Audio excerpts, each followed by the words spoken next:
आजच्या या लेक्चरला आपण सुरुवात करूया. आजच्या लेक्चरमध्ये आपण सत्यशोधक हे जे नाटक आहे, हे सत्यशोधक नाटकाचा विचार करणार. मागच्या काही लेक्चरमध्ये आणि तुम्हाला मिळालेल्या टिपणांमध्ये आपण नाटक हा साहित्य प्रकार आणि या साहित्य प्रकाराची असलेली वैशिष्ट्ये आपण बघितली. नाटक या साहित्य प्रकाराचे घटक पण तुम्ही बघितले. आजच्या या तासाला आपण याच्या साहाय्याने सत्यशोधक या नाटकाचा विचार करणार. सत्यशोधक या नाटकाचा विचार करताना तुम्हाला सत्यशोधक ही संज्ञा तुम्ही ऐकून असाल. सत्यशोधक हा शब्द तुमच्या कानावरून गेला असेल. सत्यशोधक समाजाची स्थापना महात्मा फुले यांनी केली आणि हे नाटक सुद्धा महात्मा फुले यांच्या जीवनाविषयीचं नाटक आहे. ते महात्मा फुले यांचं चरित्र नाट्य आहे. आता हे चरित्र नाट्य असलेलं नाटक गो. देशपांडे म्हणजे गोविंद पुरुषोत्तम देशपांडे यांनी ते लिहिलेलं आहे. हे नाटक महात्मा फुले यांचं चरित्र नाट्य आहे. या नाटकाची हकीकत आपण तुम्हाला मिळालेल्या टिपणांमध्ये जर तुम्ही बघितली तर अशी लक्षात येईल की महात्मा फुले यांचे विचार राष्ट्रीय मंचावरती, राष्ट्रीय परिप्रेक्षामध्ये लोकांना माहिती व्हावे म्हणून हे नाटक गो. देशपांडे यांनी लिहिले. याचे हिंदीमध्ये प्रयोग झाले, याचे मराठीतही प्रयोग झाले. हिंदीत आणि मराठीत झालेले हे प्रयोग आपल्याला काही ठिकाणी युट्यूबवरच्या काही भागामध्ये बघायला मिळतात. मराठीत झालेल्या प्रयोगामध्ये शरद भुताडिया यांनी त्याचा प्रयोग केला आणि नंतर अतुल पेठे यांनी त्याचा प्रयोग घडवून आणला. आता या नाटकाचा प्रयोगाचा विचार करताना आपल्याला असे लक्षात येते की तुमच्या पुढे तर प्रयोग नाहीये. तुमच्या पुढे काय आहे तर नाटकाची संहिता आहे. संहिता म्हणजे काय तर नाटकाचे लिखित असे रूप. म्हणजे उदाहरणार्थ मी आता बोलतो आहे, मी बोलत आहे तर हा प्रयोग आहे. परंतु समजा हे जर काही लिहिलेलं जर असेल तर ते लिखित अशी संहिता होईल. सत्यशोधक नाटकाच्या लिखित संहितेचा आपल्याला विचार करायचा. तुमच्यापैकी काही जणांना जर संधी मिळाली तर त्यांनी महाविद्यालयात येऊन हे नाटक प्रत्यक्षात घेऊन ते वाचायला हरकत नाही. तर सत्यशोधक हे जे नाटक आहे या नाटकामध्ये महात्मा फुले यांचा चरित्र नाट्याचा अभ्यास आहे. महात्मा फुले यांच्या चरित्राची जाणीव तुम्हाला आहे. महात्मा फुले हे भारतीय सुधारणेच्या इतिहासामधलं एक महत्वाचं नाव. महात्मा फुलेंचा जन्म कुठे झाला, महात्मा फुलेंच्या पूर्वजांची माहिती काय, ही सगळी माहिती तुम्हाला मी दिलेल्या टिपणांमध्ये मिळेल. आपण या नाटकाचे मुख्य सूत्र, मुख्य आशय सूत्र हे आपण बघू. आता एक गोष्ट लक्षात घ्या की कथेमध्ये किंवा कल्पित अशा विषयाच्या नाटकामध्ये कल्पनेने लेखक किंवा नाटककार काही एक गोष्ट तयार करतो, चित्रपटाची गोष्ट तयार होते. पण आपल्याला असे लक्षात येईल की चरित्र नाट्य की जे चरित्राकडे प्रत्यक्ष अशा जीवनाशी संबंधित आहे, अशा जीवनाशी संबंधित माणसाविषयीचं हे नाटक हे प्रत्यक्ष घटनांवर आधारित असतं. महात्मा फुले ज्यांचं पूर्ण नाव ज्योतिराव फुले, त्यांच्या वडिलांचं नाव गोविंदराव, या त्यांच्या आजोबांचं नाव शेरीबा, या महात्मा फुलेंच्या एकूण चरित्राचा आणि त्याची नाट्याचा विचार सत्यशोधक या नाटकामध्ये केलेला आहे. या नाटकाचं एक वैशिष्ट्य असं की महात्मा फुले यांचं समग्र चरित्र काही येथे सांगितलेलं नाही. आधी मी तुम्हाला उल्लेख केल्याप्रमाणे महात्मा फुले यांच्या कार्यकर्तृत्वाची ओळख भारतीय परिप्रेक्षात करून देण्याकरता या नाटकाचा उदय झालेला आहे. मग आपण बघू की महात्मा फुले यांच्या चरित्रातील, जीवनातील काही महत्वाच्या गोष्टी कोणत्या. महात्मा फुले यांचं चरित्र, महात्मा फुले यांचं कार्यकर्तृत्व तुम्ही शालेय जीवनापासून अभ्यासलेलं आहे. या नाटकामध्ये अगदी त्यांच्या बालपणापासूनचा इतिहास नाही, तर बालपणापर्यंतचा काही एक भाग हा आपल्याला निवेदनाच्या स्वरूपामध्ये आणि महात्मा फुले यांचं दर्शन आपल्याला थेट त्यांच्या 12व्या-13व्या वर्षाच्या मध्ये असताना कळतं. तो एक छोट्याशा प्रसंगामध्ये आहे. महात्मा फुले यांच्या पूर्वायुष्याविषयी, पूर्वजांविषयीचं काही विवेचन नाटकामध्ये येतं. महात्मा फुले यांचं मूळचं आडनाव काही फुले नव्हते, त्यांचं मूळचं आडनाव गोरे हे होतं. ते कटकुण या या गावचे राहणारे. कटकुण या गावी फुले यांचे पूर्वज आणि तेथील कुलकर्णी यांच्यामध्ये काही भांडण झाले. तेथील कुलकर्ण्याने महात्मा फुलेंच्या या पूर्वजाचे भरपूर शोषण केलेले होते आणि या तिथे झालेल्या या भांडणातून महात्मा फुलेंच्या या पूर्वजाच्या हातून त्या कुलकर्ण्याचा खून होतो. त्या खुनानंतर ते तेथून परागंदा झाले. महात्मा फुले यांचे पूर्वज जे ज्ञात आहे ते काही पूर्वज हे खटाव येथे स्थायिक झाले, तर काही पूर्वज हे पुण्याला स्थलांतरित झाले. पैकी पुण्याला स्थलांतरित झालेल्यांपैकी शेरीबा फुले हे पुण्याला स्थलांतरित झालेले गृहस्थ.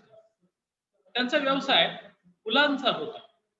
पेशव्यांना शेरीबा फुले फुले पुरवीत आणि ते त्यांना पुरवणाऱ्या फुलांमुळे त्यांचे आडनाव गोरे जाऊन फुले हे झाले. पेशव्यांनी फुल्यांच्या पूर्वजांना 35 एकर जमीन ही इनाम म्हणून दिलेली होती.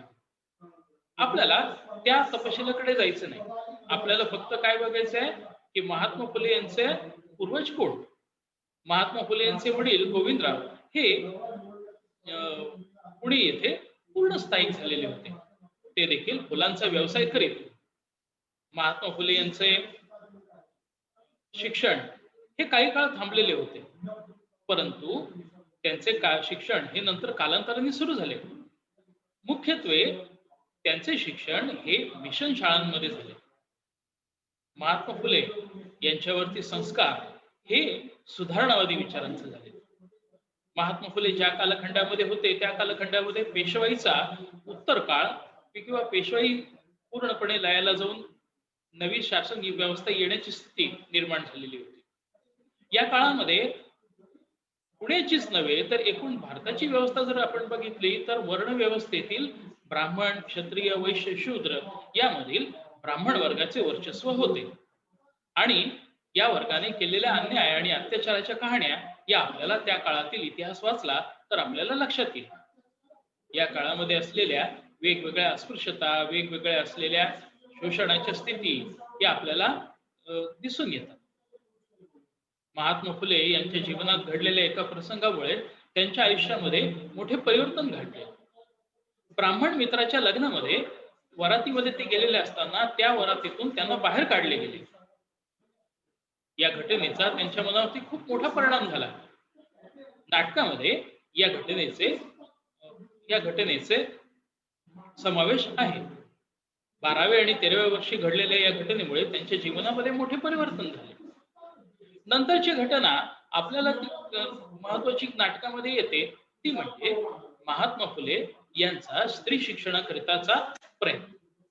महात्मा फुले यांच्या कार्यकर्तृत्वाचा विचार जर आपण करायचा जर ठरला तर स्त्री शिक्षण, अस्पृश्योद्धार, त्याचबरोबर विधवा विवाह, पुनर्विवाह, शेतकऱ्यांच्या प्रश्नांची मांडणी आणि दुबळ्या शोषित वर्गांविषयीचे विवेचन हे त्यांच्या एकूण कार्यकर्तृत्वाचे महत्वाचे विशेष.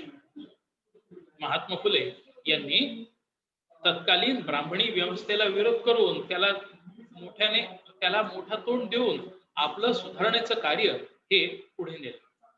या कार्यात त्यांना सावित्रीबाई फुलेंचा, त्यांची पत्नी सावित्री हिचा त्यांना मोठा सहभाग आपल्याला लाभलेला असल्याचे दिसून येते. सावित्रीबाईंच्या शिक्षणाकरता त्यांनी स्वतः प्रयत्न केले. सावित्रीबाईंना शिक्षण प्राप्त करून दिले. त्या काळामध्ये शूद्र पुरुषांनी शिकणे हीच फार मोठी गोष्ट होती. तेथे एका शूद्र स्त्रीने शिकणे ही नवलाची गोष्ट होती. त्यांना समाजाचा खूप मोठा विरोध सहन करावा लागला. समाजाचाच काय तर त्यांना पहिल्या टप्प्यावरती त्यांच्या घरातून देखील विरोध सहन करावा लागला. या विरोधाला न जुमानता आपले सुधारण्याचे व्रत घेऊन महात्मा फुले पुढे गेले. महात्मा फुले यांनी सावित्रीबाईंनी यांना दिलेले शिक्षण हे कार्य त्यांनी पुढे चालू ठेवले. केवळ आपल्या घरापुरते शिक्षणाचे कार्य न ठेवता शूद्र समाजातील वेगवेगळ्या स्त्रियांना शिक्षण मिळावे याकरता त्यांनी अनेक प्रयत्न केले. या प्रयत्नाचा भाग म्हणून त्यांनी भिडेवाड्यामध्ये मुलींकरिताची शाळा सुरू केली आणि तिचे पहिली स्त्री शिक्षिका म्हणून सावित्रीबाईंची नेमणूक देखील केली. आपल्या पत्नीला बरोबरीचा दर्जा देणारं त्यांचं हे कार्यकर्तृत्व आपल्याला नाटकातल्या पहिल्या टप्प्यामध्ये दिसून येतं. महात्मा फुले यांनी स्त्री शिक्षणाकरिता केलेल्या प्रयत्नामुळे वेगवेगळ्या ठिकाणचे लोक, स्त्री शूद्रादी माणसे आपल्या मुलींना शिक्षणाकरिता त्यांना त्यांच्याकडे घेऊन येतात. त्या काळातील सवर्ण समाजाला, विशेषतः ब्राह्मण समाजाला हे पाहवले नाही. आणि सावित्रीबाई फुलेंवरती शेणाचा मारा करण्यात आला हे तुम्हाला सगळ्यांना माहिती आहे. नाटकामध्ये हा प्रसंग देखील आहे. या अपमानाला तोंड देऊन सावित्रीबाई या आणखीन पुढे गेल्या. त्यांनी तो आपला अपमानाचा प्रसंग मागे टाकला. त्यांच्या या अपमानाला उत्तर म्हणून कुठल्याही सुडाची कृती न करता ज्योतिबांनी हा स्त्री शिक्षणाचा वसा पुढे नेणे यातच श्रेयस्कर मानले. अर्थात मगाशी सांगितल्याप्रमाणे त्यांना आपल्या घरातनं देखील या सर्वाला विरोध सहन करावा लागला. अगदी सावित्रीबाईंचे बंधू हे देखील या शिक्षणाच्या कृतीला त्यांचा विरोध होता. सावित्रीबाईंनी हा शिक्षणाचा वसा पुढे केला आणि ज्योतिबांच्या वेगवेगळ्या कार्यामध्ये त्यांनी आपला सहभाग हा चालूच ठेवला. ज्योतिबा फुले यांनी स्त्री शिक्षणाबरोबरच त्यांनी आपल्या घरातील हौद पहिल्यांदा अस्पृश्यांकरता खुला करून दिलेला होता. महात्मा फुले यांनी स्त्री शिक्षणाकरता जसे प्रयत्न केले तसे विधवाचे पुनर्विवाह याकरता प्रयत्न केले. त्या काळामध्ये विधवांचे केशवपन करण्याची क्रूर पद्धत होती. या पद्धतीला त्यांनी विरोध केला. त्यांच्याकडे आश्रयाला आलेल्या स्त्रियांचे केशवपन होऊ नये याकरता त्यांनी प्रयत्न केले. या विधवा काही प्रसंगी घरातील किंवा इतर पुरुषांच्या अत्याचाराला बळी पडत आणि मग अशा अत्याचारातून गर्भवती झालेल्या स्त्रियांची सुटका करण्याकरता, त्यांचं बाळंतपण व्यवस्थित करून करण्याकरता महात्मा फुले यांनीच पुढाकार घेतला. म्हणजे आपल्याला इथे असं लक्षात येते की स्त्री शिक्षण आणि अस्पृश्योद्धार हे त्यांचे महत्वाचे कार्य. याबरोबरच शेतकऱ्यांच्या प्रश्नाविषयीचे लक्ष त्यांनी वेगवेगळ्या लेखांमधून वेधले. कामगारांकरता केलेले त्यांनी प्रयत्न हे देखील तुम्हाला माहिती आहे.